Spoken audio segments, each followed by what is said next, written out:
बिहार विधानसभा चुनाव की सरगर्मियाँ अब धीरे धीरे तेज होने लगी है। ऐसे में जो विधानसभा प्रत्याशी है, जो संभावित प्रत्याशियाँ है, आप हमारे चैनल के माध्यम से उन लोगों तक मिल रहे हैं।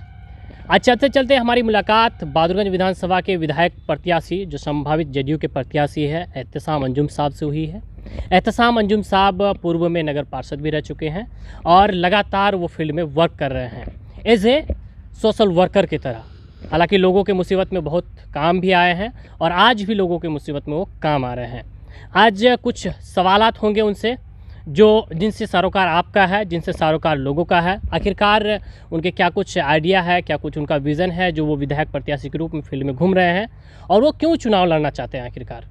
तो मुलाकात कराते हैं आपको एहतसाम अंजुम साहब से। बहुत बहुत शुक्रिया खबर सीमांचल का और खबर सीमांचल की पूरी टीम का और जितने व्यूअर्स वगैरह देखते हैं उन सबों का। आखिरकार आपने पॉलिटिक्स की शुरुआत कब से की और आप पॉलिटिक्स में क्यों इतना इंटरेस्ट रखने लगे? देखिए, हर आदमी का एक इंटरेस्ट होता है। मेरा राजनीति में शुरू से ही इंटरेस्ट रहा है और इस समाज के लिए शुरू से लगे हुए हैं। 2007 में पहली बार नगर काउंसलर बने बहादुरगंज से, 2007 से 12। उसके बाद फिर पिछड़ा है अभी वो सीट। तो अब विधानसभा की तैयारी इसलिए कर रहे हैं कि यहाँ की बदहाली के खिलाफ में लगातार अपनी आवाज़ को बुलंद कर रहे हैं। बहुत ऐसे काम हुआ है, बहुत जगह हमारा इलाका बहुत पीछे है। आज पूरे बिहार में सबसे गरीब इलाके से हम आते हैं किशनगंज में। आज भी हमारा इलाका, अभी तो देखिए नीतीश जी एक बहुत बेहतर काम कर रहे हैं, जल नल वाला, और पानी काफ़ी अफेक्टेड है यहाँ का, जिससे किडनी लीवर वगैरह में भी खराबी आ जाती है। अच्छा। तो उसको लेकर के यहाँ पर आज तक कोई भी एमएलए, और हमारा एमएलए तो यहाँ पर 16 साल से विधायक है लगातार, कभी कोई स्वास्थ्य को लेकर के, हेल्थ को लेकर के कहीं कोई चिंता जाहिर नहीं किए, न कभी अपनी आवाज़ को बुलंद किए, न कभी असेंबली में बात करते हैं। अच्छा, नगर पार्षद रह के आपने क्या कुछ किया इलाके के लिए, क्या कुछ उपलब्धियाँ है? उस समय नगर पार्षद जब हम लोग थे 7 से 12, नगर पार्षद को कुछ काम ही नहीं था जी, बिल्कुल नहीं। मतलब उस समय इतना काम बोल करके कुछ था ही नगर विकास से। उसके बाद 2012 के बाद कुछ काम आना शुरू हुआ, लेकिन अभी 2017 से 22 के बीच में नगर क्षेत्र में काफ़ी तेज़ी से काम हो रहा है। अच्छा। चाहे चाहे गली नली का काम हो, जल नल का काम हो, आवास का काम हो, सब जगह काम हो रहा है नगर में, लेकिन हम लोगों के टाइम में ऐसा कोई काम नहीं। जेडीयू से आप क्यों जुड़े और जेडीयू में ऐसा आपको क्या दिखा? ये आपका सवाल बहुत महत्वपूर्ण सवाल है। और इस इलाके में जेडीयू से जुड़ना और जेडीयू एनडीए का एक अहम हिस्सा है और उसके लिए वोट मांगना ये कम बड़ी बात नहीं। ये हिम्मत वाला ही कोई आदमी कर सकता है। तो जेडीयू में जुड़ने का मतलब क्या है? चुनाव लड़ना क्या सिर्फ अपने शौक पूरा करने के लिए नहीं है, इलाके के लोगों का खिदमत करने के लिए है, इलाके की जन समस्याओं को उठाने के लिए है। आज मेरा विधायक का रोना इसी बात का तो है 16 साल से कि हम विपक्ष में हैं।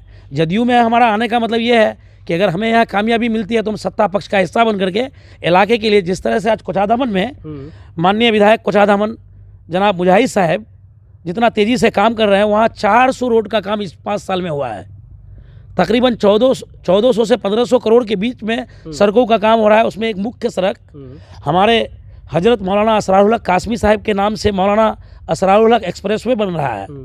और हमारे यहाँ आप देख लीजिए, किसी और कोई लड़का अगर विधायक से सवाल पूछता है तो वो कहता है, अरे मैं सुरजापुरी बोल, मैं सुरजापुरी बेटा छी। अच्छा। लोग डिजिटल इंडिया की बात करते हैं, लोग चांद पर चांद पर घर बनाने की बात करते हैं। खैर विकास की अगर बात करें एहतसाम अंजुम साहब, तो कहीं ना कहीं जिस विधायक के बारे में आप बोल रहे हैं तो वो सत्तारूढ़ में है, तो हो सकता है कि सत्तारूढ़ में रह करके वो विकास लाया हो ज़्यादा करके। लेकिन आपकी बहादुरगंज विधानसभा की अगर बात करें तो यहाँ पर कहीं ना कहीं ये जो विधायक रहा है तो सत्ता से हमेशा ये कट कर ही रहा है। इसीलिए मैं ये बात कहना चाहता हूँ कि सत्ता जिनकी हो, ऐसे लोगों को सत्ता पक्ष में आवाम को चाहिए, जनता को चाहिए कि जात पात धर्म से उठ करके जिनकी सरकार बने, ऐसे लोगों को वोट देना चाहिए, ऐसे एमएलए को चुनना चाहिए ताकि सरकार का हिस्सा रहे और केवल उसका मकसद हो विकास।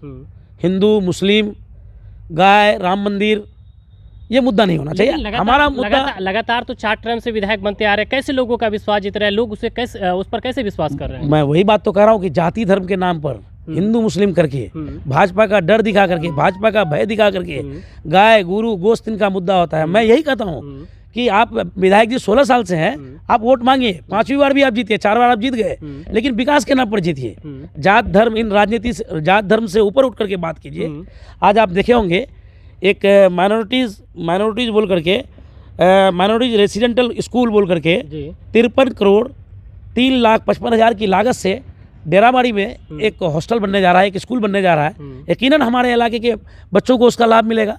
तो हम क्यों नहीं सत्तारूढ़ पार्टी के लोगों को चुने और विपक्ष के लोगों को हम क्यों चुने? जी, मेरा मेन मकसद यही है, मेरा मेन फोकस यही है। कहीं आप जात पात की जब बात बोले तो आज भाजपा भी कहीं ना कहीं अल्पसंख्यकों को डरा रहा है, जो फैक्ट है, कहीं ना कहीं डरा रहा है। उसके साथ जेडीयू अलायंस है। जेडीयू अलायंस होने के बाद अब बिहार में कहीं ना कहीं ऐसा लग रहा है कि जो अल्पसंख्यक वोट केडर है तो वो उस पर विश्वास नहीं करने लगे हैं। हाँ, चाहे वो राम मंदिर का मुद्दा हो, चाहे कोई अन्य मुद्दा हो। लेकिन ऐसे में आपका जेडीयू में ज्वाइन करना, जेडीयू से आपको विधायक संभावित प्रत्याशी होना कैसा लग रहा है, क्या मुनासिब लग रहा है? शायद इमरान साहब आप मेरी बात को ध्यान से सुने नहीं। मैंने पहले ही कहा, इसके लिए मैंने ये नहीं कहा कि बीजेपी या कांग्रेस या और ये कभी कोई नई पार्टी आई है, वो कौन पार्टी है अवैसी साहब की, उस पार्टी के बारे में मैंने तो बोला नहीं।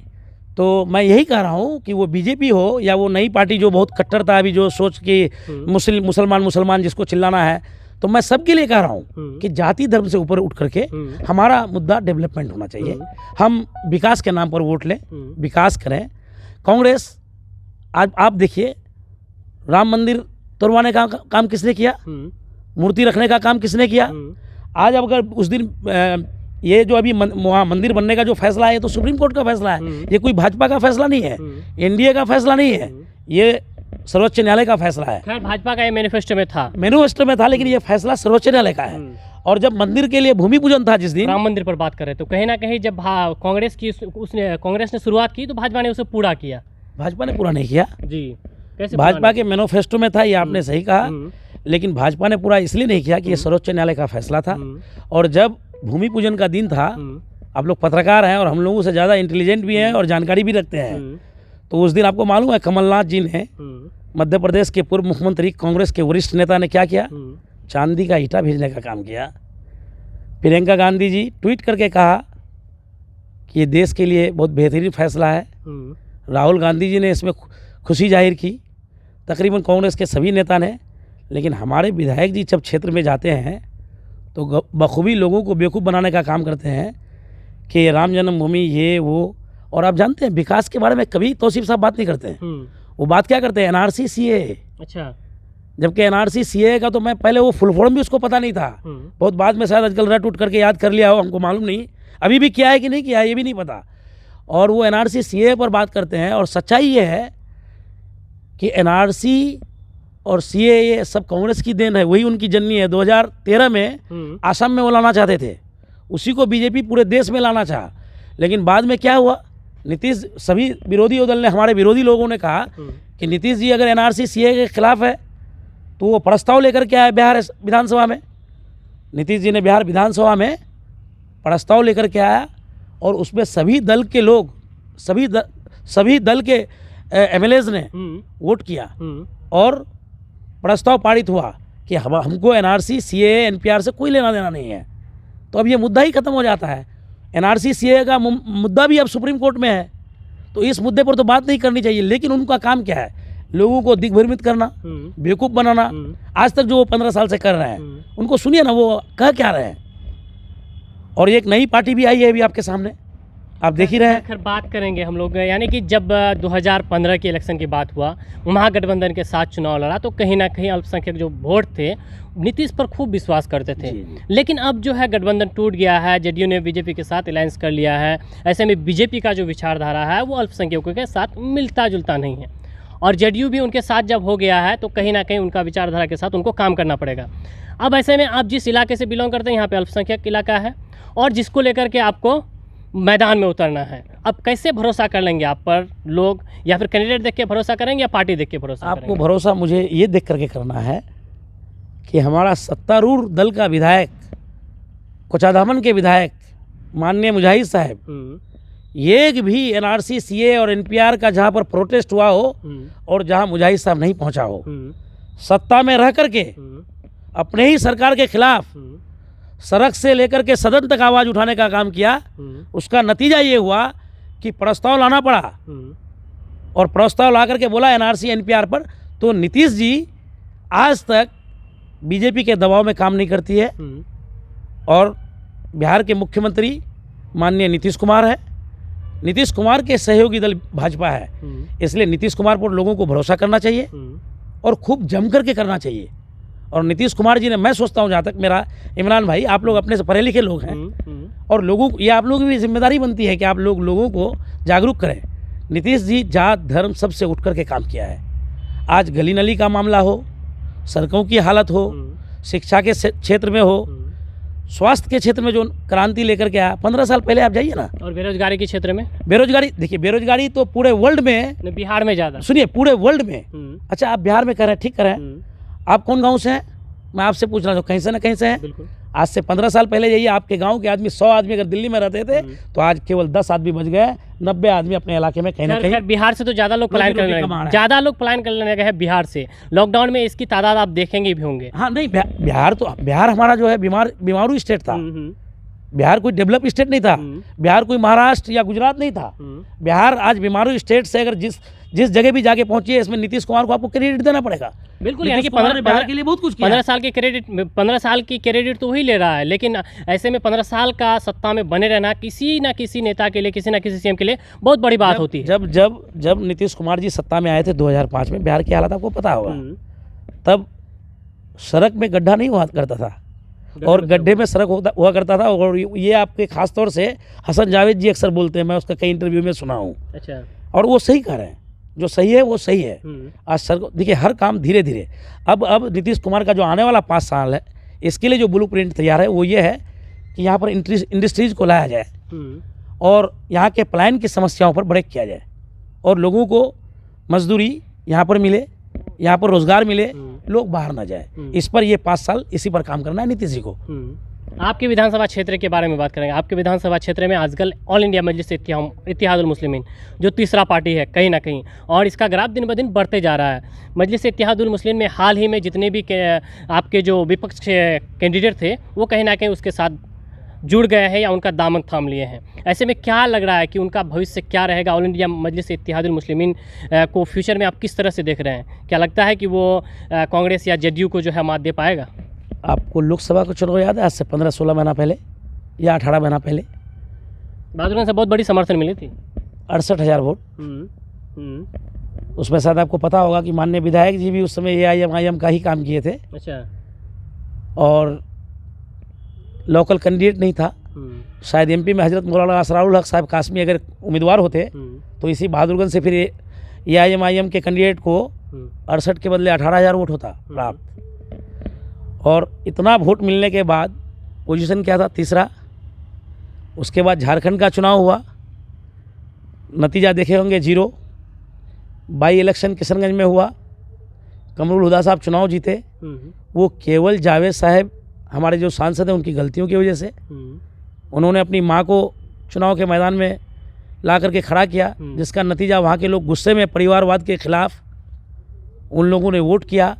कमरुल हुदा साहब जीत गए, लेकिन मुझे नहीं लग रहा है कि अभी विधानसभा चुनाव में 0 सीट से 1 सीट भी होगा।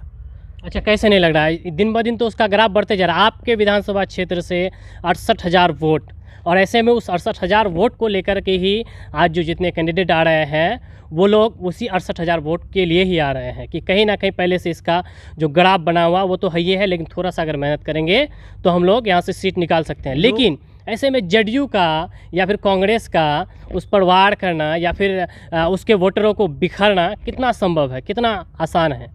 वो पहले तो उन्हीं लोगों के बीच में वो कहानी है ना, एक अनार 100 बीमार। अच्छा, एक अनार 100 बीमार।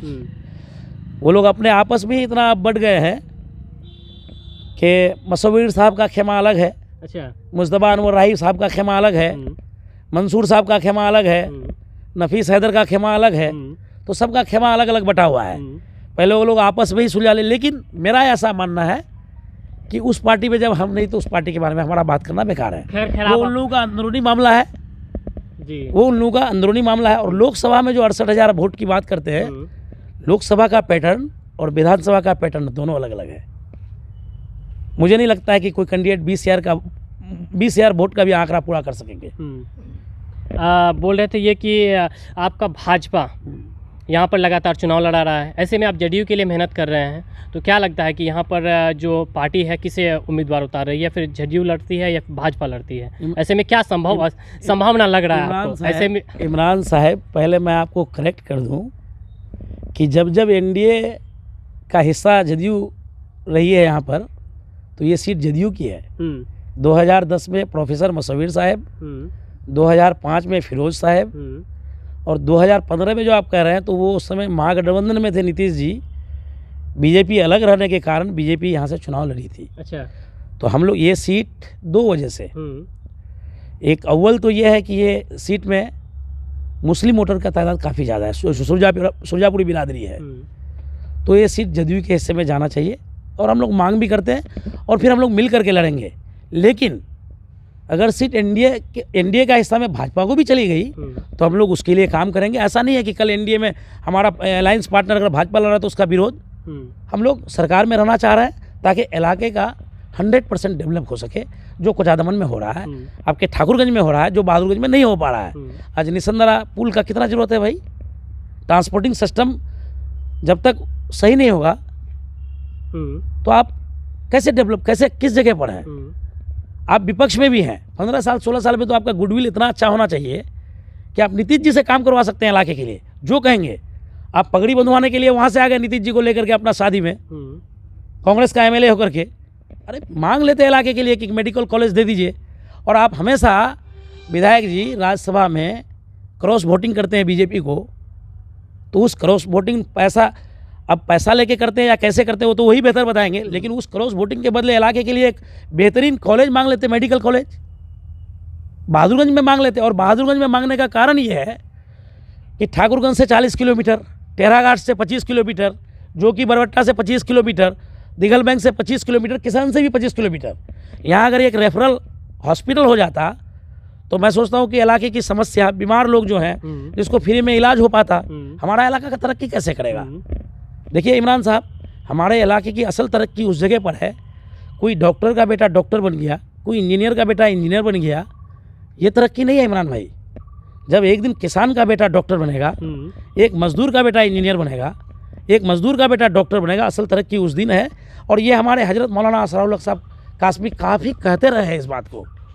जी, बहादुरगंज विधानसभा में विकास की आप खूब बातें कर रहे थे कि विकास नहीं हुआ, विकास नहीं हुआ। ऐसे में जो अभी मौजूदा विधायक है वो तो लगातार यही सभा में बोल रहे हैं कि विकास, कहाँ पे विकास नहीं हुआ, हर जगह तो विकास ही हो रहा है और लगातार वो शिलान्यास पे शिलान्यास किया जा रहा है। तो क्या लगता है कि विकास नहीं है? अब तो जानते हैं उसको, लोग कहते हैं शिलान्यास बाबा। ये एक जगह हमारा विधायक को बोलता है 4G, अच्छा, रॉबर्ट मैन, ना क्या कितने अच्छे नामों से खराब करते हैं, और दूसरी जगह बोलता है ये शिलान्यास बाबा है। इस शिलान्यास बाबा को हटाओ, अच्छा, ये नारा है आज के दिन में। आप जाइए जमीनी स्तर पर, लोग बदलाव के मूड में किस तरह से हैं।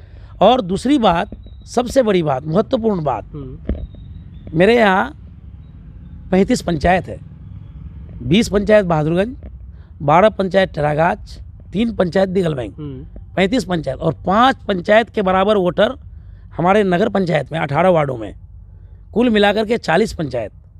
मेरे यहाँ पावर सब स्टेशन 3, कोचादमन में 30 panchayat, power sub station 6, central grid वहाँ पर, स्टेट ग्रिड वहाँ पर, और हमारे यहाँ 3। यही वहाँ और यहाँ में फ़र्क है। और ये जो विधायक जी ये कह रहे हैं कि हाँ मैं विपक्ष में हूँ इसलिए काम नहीं होता है, तो मैं आवाम से अपील करना चाहता हूँ कि सत्ता पक्ष के विधायक को चुनिए और अपने इलाके को तेज गति से विकास के राह पर लेकर। लोग कैसे समझेंगे कि कौन सत्ता पक्ष का विधायक बनने जा रहा है? यही नब्ज पकड़ना है लोगों को, यही नब्ज पकड़ना है। आज 2014 में जब लोकसभा का चुनाव हुआ, नीतीश जी एनडीए का पार्ट नहीं था, वो अलग चुनाव लड़े थे। तब पूरे बिहार में 2 सीट, और 2019 में एनडीए के साथ में लड़े और 17 सीटों पर चुनाव लड़े, 16 सीट में चुनाव जीते। और 1 सीट वो भी हम लोग यहाँ के लोग, सिर्फ हमारे बाप दादा, हमारे गार्जियन, उन लोगों को ऊपर उठ करके सोचना होगा। जो कांग्रेस के नाम पर वोट करते हैं उसको डेवलपमेंट के नाम पर वोट करना है, विकास के नाम पर वोट करना है। और सरकार में रहने का फ़ायदा यही है। एक विधायक से कुछ कभी, अच्छा आपने कभी देखा है हमारे बहादुरगंज के विधायक को असेंबली में बोलते हुए? अगर देखा होगा तो एक बार हमको कोई क्लिप वगैरह भेज दीजिएगा वीडियो का। आज तक कभी नहीं आप देखे होंगे हमारे नहीं तो विधायक जी के पास वो बोलता है कि हमें 1 से 2 मिनट मिलता है तो उसके लिए हम चले जाएंगे क्या आप सत्र में या फिर विधान परिषद में। तो 102 मिनट मिलता है विधायक को बोलने के लिए, सीनियरिटी वो बोलता है कि जो सचेतक होता है बिहार विधानसभा के वो तय करता है कि किसे बोलने देना है किसे नहीं देना है। तो आप मांगिए सचेतक से कि मुझे बोलने का टाइम दिया जाए। मैं लगातार उस जगह से चुन करके आ रहा हूँ और वहाँ की जनता मुझ पर लगातार 3 बार नहीं 4 बार, वो अक्सर बोलते 1 बार नहीं 2 बार नहीं 3 बार नहीं 4 बार विश्वास किया है, तो मुझे बोलने दिया जाए। मैं सबसे पहले तो हिंदुस्तान के बिहार बहुत गरीब है, बिहार में हमारा किशनगंज बहुत गरीब इलाके से हम लोग आते हैं, उसमें से आज के दिन में सबसे जो पिछड़ा इलाका है हमारा बहादुरगंज टेरागाछ है। तो उसके लिए आप सचेतक से मिलिए, मंत्री से मिलिए, वो भी इंसान है, आप मिलिएगा, टाइम मांगिएगा। आपने जिला आप देखे होंगे जिला मजिस्ट्रेट से कितने बार मिले हैं आपके विधायक जी, कानून व्यवस्था को लेकर के एसपी साहब से कितने बार मीटिंग किए हैं, और अगल बगल के विधायक को देखिए हर महीना में 15 दिन में सबसे वो कहते हैं कि हमें ज़रूरत नहीं पड़ता है उन सब चीज़ों का, हम फ़ोन पे ही काम कर लेते हैं। फ़ोन पे ही काम कर लेते हैं, इतना काबिल इतना विद्वान। यही तो मैं कहता हूँ, यही तो कह रहा हूँ, यहीं पर तो वो गुमराह कर रहे हैं लोगों को। वो रात को सो करके सोचते हैं कि जनता को कैसे गुमराह करना है। अच्छा, क्योंकि वो जानते हैं कि मुझे उसमें, वो असल में क्या है, वो महसूस करते हैं कि मैं वहाँ जाने के लायक नहीं हूँ, मैं जाऊँगा तो बात क्या करूँगा, और बात जब करूँगा तो वो समझ जाएंगे कि ये कितने पानी में है। तो इसलिए वो इन चीज़ों से डरते हैं और बचते हैं। वो बुला करके मी सुरजापुरी बेटा दोसाया रोज भी देखो कि यहाँ आओ जी वहाँ जाओ जी, और मी छी मोक मोक वोट हुए ते मी तुम सर संगे एडा भाषा बोलूँ, तो ये भाषा भी सब बोलने जानते हैं। खैर अंजुम साहब, आप लगातार बदहाली पर चर्चा करते रहे। अब खुशहाली के लिए क्या कुछ विजन है आपके पास? मेरे पास क्या कुछ आइडिया है जिससे बहादुरगंज को आप बदलाव के मोड़? मेरे पास शिक्षा के ऊपर काम करने के लिए बहुत सारा चीज़ है, हेल्थ कर पर काम करना है, जो अहम मुद्दा है आज छोटे छोटे मुद्दा है भाई इलाके में। बिजली का बिल इस महीना में 300 रुपया, अगला महीना में 3000, कौन आवाज़ उठाएगा, कौन बोलेगा? मनमानी, भ्रष्टाचारी चरम सीमा पर। पासपोर्ट बना के नाम पर पैसा लिया जाता है, और आपको जानकारी होनी चाहिए पासपोर्ट में एक कागज़ भी कम रहेगा तो आपको पासपोर्ट बन नहीं सकता है। जब हम सारा चीज़ सही देंगे तो पैसा किस बात का? आपने कितने बार कहा कि पासपोर्ट में जो सही चीज़ है, इस बात को, यही मेरी लड़ाई है।